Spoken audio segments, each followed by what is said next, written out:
गर्मियों की छुट्टियां बचपन का सबसे अच्छी यादें होती है ना। दोस्ती मस्ती मजाक। पर कभी सोचा है एक छुट्टी आपकी जिंदगी का सबसे बड़ा खौफ बन सकती है। ये कहानी है 5 दोस्तों की, आरव, प्रिया, कुणाल, रिया और साहिल, जो सोच रहे थे ये गर्मी छुट्टियों में उनके लाइफ का सबसे बेस्ट एडवेंचर होगा। पर लेकिन उन्हें क्या पता था ये एडवेंचर उनकी जिंदगी का आखिरी एडवेंचर होगा। जतिन, गाइस इस बार गोवा नहीं, कुछ अलग ही चलते हैं। अंजल, हाँ भाई माउंटेन्स में चलते हैं। प्रिया, अरे नहीं, मुझे एक जगह पता है, पुराना समर कैंप रेड वुड। दिन, तो ठीक है, डिसाइड हो गया, अब चलेंगे हम लोग कल सुबह कैंप रेडवुड। जब वो समर कैंप की तरफ बढ़ रहे थे तभी एक बूढ़ा आदमी उन्हें रोकते हुए कहता है, वहां मत जाओ, वहां मत जाओ, वहां जो जाता है कभी वापस नहीं आता। समर कैंप में भी काव्य मैम का साया है। कुणाल, अरे अंकल ये सब भूत प्रेत की कहानी है, हमें मत सुनाइए, हम नहीं डरते।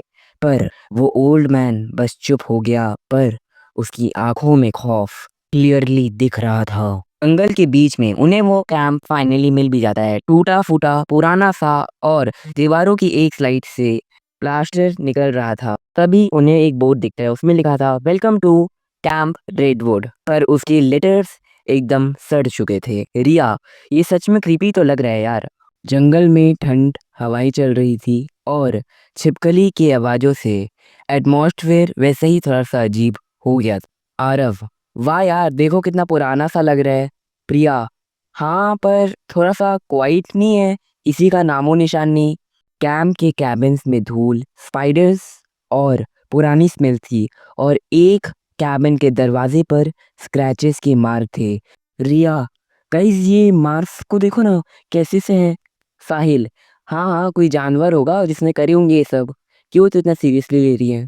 तभी एक आवाज आती है, तुम लोग यहाँ क्या कर रहे हो। एक बूढ़ा आदमी, राघव, सामने खड़ा था, उसके हाथ में एक लालटेन थी। राघव, तुम लोग यहाँ रात को सेफ नहीं हो, सूरज ढलते ही अपने कैबिन में चले जाओ और जंगल में मत निकलना। आरव, क्यों अंकल, क्या होगा जंगल में। राघव बस चुप हो गया, सिर्फ इतना बोला, जो लोग रात में जंगल गए वो कभी वापस नहीं आए। उसके बाद वो धीरे धीरे वापस चल गया। रात हो गई, हवा तेज चलने लगी। कैबिन के बाहर जंगल से बहुत अजीब अजीब सी आवाजें आने लगी। प्रिया सो नहीं पाती थी, तभी उसे क्लियरली सुनाई देता है एक छोटी सी बच्चे की आवाज, प्रिया, प्रिया, छुप गई क्या, मुझे ढूंढो। वो कैबिन के बाहर गई, जंगल की तरफ देखी, पर कोई नहीं था, बस एक फुटबॉल लुढ़कते हुए उसके पास आया, जैसे किसी ने उसे धक्का दिया हो। उस फुटबॉल को जैसी ही वो उठाने वाली थी, पीछे एक तेज सा शैडो गुजरा और उसकी चीख निकलने ही वाली थी, पर एक कंधे पे हाथ आया।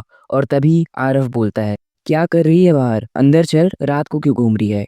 प्रिया चुप रहती है, पर उसके दिल में धड़कन तेज हो चुकी थी। अगली सुबह कैंप रेडवुड में वो हॉरर शुरू हुआ जिनका उन्होंने अपने सपने में भी नहीं सोचा होगा। कुणाल पानी लेने के लिए हैंडपंप के पास जाता है। 15 मिनट बीत चुके थे पर कुणाल वापस नहीं आता। साहिल, यार कितना टाइम लगेगा इसको, रुको मैं देख के आता हूँ। सभी फिर मिलकर जंगल के डार्केस्ट में जाते हैं और वहाँ पे हवा से पुराना दरवाजा चर हो रहा होता है। सभी कुणाल को चिल्लाने लगते हैं, पर तभी एक छोटी सी हंसी सुनाई देती है, ही, ढूंढो मुझे। सभी एक दूसरे को देख रहे थे। प्रिया ने देखा कि जमीन में कुछ चमक रहा था। उसने टॉर्च से रोशनी डाली और वो कुणाल का शूज था। प्रिया रोते हुई, ये कुणाल का है, वो कहाँ है। तभी पीछे से एक खर खर की आवाज आने लगी, जैसे कोई पेड़ के पीछे खड़ा हो। आरफ टॉर्च लेकर वहां जाता है, पर वहां पर कोई नहीं था, सिर्फ मिलता है एक छोटे से पाँव, जैसे कोई बच्ची वहां पर चली हो। सब कैबिन वापस गए, डर के मारे कोई सो नहीं पा रहा था। तभी प्रिया चीखती है, उस बेड के नीचे से एक छोटी सी लाल हाथों की चाप निकल रही थी और धीरे धीरे वो बेड के ऊपर चढ़ रही थी। और तभी कैबिन के दरवाजा जोर से बंद हो गया और एक छोटी बच्ची की आवाज आई, तुम्हें भी खेलना है तो आ जाओ। कैबिन की लाइट फ्लिकर हुई और एक पल के लिए उसे एक अंधी जली हुई बच्ची उसकी आंखों के सामने दिखी। प्रिया बेहोश हो जाती है और जब आरव और सनील उसे संभालते हैं तो वो रोने लग जाती है। अगली सुबह वो कैंप की हवा और भी तेज हो चुकी थी। रिया बेहोश पड़ी थी और प्रिया चुपचाप बैठी रो रही थी। आरव और साहिल कैंप को एक्सप्लोर करने लगते हैं, पर तभी उन्हें एक अलमीरा में एक फ़ोटो मिलती है, एक टीचर और उसके बहुत सारे बच्चे। पर उसमें हैरानी की बात तो ये थी कि वो टीचर अलग ही तरीके से स्माइल कर रही थी। प्रिया, ये टीचर कौन है? तभी राघव बोलता है, वो मिस कविता है। उस टीचर ने 30 साल पहले 12 बच्चों को जंगल में छोड़ दिया था। राघव बताता है, 30 साल पहले यहाँ एक समर कैंप चालू हुआ था। मिस कविता यहाँ की सबसे प्यारी टीचर थी, पर एक दिन वो पागल हो गई। उस दिन के बाद वो सब बच्चों को जंगल में छोड़ने लगी और फिर एक दिन वो भी गायब हो गई और तब से उनकी आत्मा यहाँ पर भटक रही है।